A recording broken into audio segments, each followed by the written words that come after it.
Sa dakbayan sa Mandaue, subsob ang pagpanakop sa mga malapason sa quarantine protocol. Usa ka building sa syudad gigamit karon isip temporary detention facility. Ani ang report?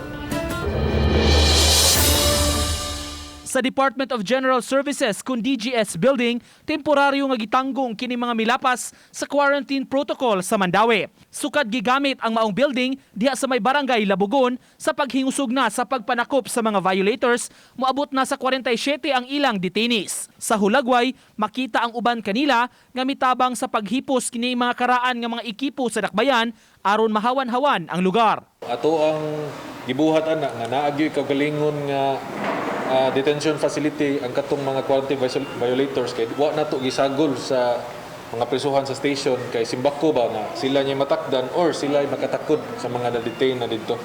Ubo sa City Ordinance, 1,000 pesos ang multa sa curfew violation, samtang 5,000 kung dili magsulob og face mask sa pampubliko nga lugar. Sa kinatibukan, moabot na sa 1,180 ang naproseso sa syudad nga mga violations sukad sa pagpatuman sa ECQ.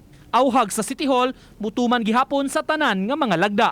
Gibantayan sila dito sa PNP, unya o makabayad silang penalty, pwede na sila makagawas. Ang katong uban dito na detain katutong mga kabayad silang penalty for filing sa fiscal's office. Kagahapon, may 8 ka mga kaso sa COVID-19 ang napuno sa Mandaue, nga musumada na sa 1,869 ang total confirmed cases, kundiin 757 ang aktibo. Uban ni June Solon, Nico Sereno, Balitang Bisdak.